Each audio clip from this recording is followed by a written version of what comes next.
Impress টেলিফিল্মের ছবি লাল টিপ মুক্তি পেল প্যারিসের সিনেমা হল লা ব্রাডিতে। প্রিমিয়ার শোর মাধ্যমে ফ্রান্সের লাল টিপের শুভ মুক্তির অনুষ্ঠানে প্যারিসে বাংলাদেশ দূতাবাসের কর্মকর্তা সহ বিদেশি এবং প্রবাসী বাংলাদেশিরা উপস্থিত ছিলেন। প্যারিস থেকে বিস্তারিত জানাচ্ছেন আমাদের ফ্রান্স প্রতিনিধি এম.এ. হাশেম। ইমপ্রেস টেলিফিল্ম এবং ফ্রান্সের বনানী ফিল্মের যৌথ প্রযোজনার ছবি লাল টিপ মুক্তি পেয়েছে ফ্রান্সে।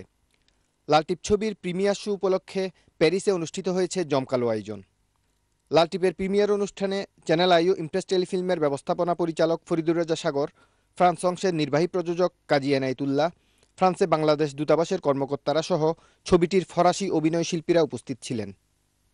ইংরেজি ভাষায় সাবটাইটেল সহ আন্তর্জাতিক মানের সিনেমা লাল টিপ উপভোগ করেন প্রচুর সংখ্যক বিদেশি এবং প্রবাসী বাংলাদেশিরা। স্বপন আহমেদ পরিচালিত বাংলাদেশের সবচেয়ে ব্যয়বহুল বাংলা চলচ্চিত্র লাল টিপ ৪ জুন থেকে চলবে প্যারিসের শাতোদু লা ব্রাডি সিনেমা হলে। যতটুকু আমি এক্সপেক্ট করেছিলাম, প্রত্যাশা করেছিলাম, তার চেয়ে উঁচু মানের ছবি।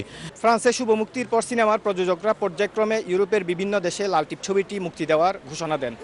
This will be the great beginning for Bangladesh films in France. You're showing us your philosophy, your style life.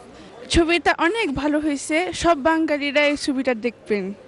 Overall film was fantastic. It's nicely done, of course. যে মান সম্মান নিয়ে চলতে হয় যে that was highlighted in the film. লাল টিপ এমন একটা ছবি যে ছবির শুটিং হয়েছে প্যারিসে, শুটিং হয়েছে বাংলাদেশে, এবং বাংলাদেশের মানুষ এবং প্যারিসের মানুষ তারা সবাই মিলে একাত্ম হয়ে যে গল্পটি তৈরি করেছে, যা দেখলে আপনাদের মনে হবে এবং আজকের এই হলের এই ভিড় দেখলেও মনে হবে আসলে বাংলাদেশের মানুষ যেখানেই থাকুক না কেন তাদের হৃদয়ে রয়েছে বাংলাদেশ, বাংলা ভাষা এবং একজন অকৃত্রিম বাঙালির জীবন। কারণ এই প্রথম একটা বাংলাদেশের তৈরি ছবি এই বিশ্বে, এই প্যারিসে একটা প্রিমিয়ার শো আমরা করতে পেরেছি, একটা নতুন পরিচিতি আমরা পেতে পেরেছি। এইটাও একটা ঐতিহাসিক উদ্যোগ। এরপর আমরা আরও উদ্যোগ নেব। প্রবাস থেকে এ ধরনের সুস্থ ধারার ছবি আরও নির্মিত হলে বাংলা সিনেমায় নতুন মাত্রা যোগ হবে বলে মনে করছেন প্রবাসীরা। ফ্রান্সের লা ব্রাডি সিনেমা হল থেকে এম.এ. Hashem, channel I.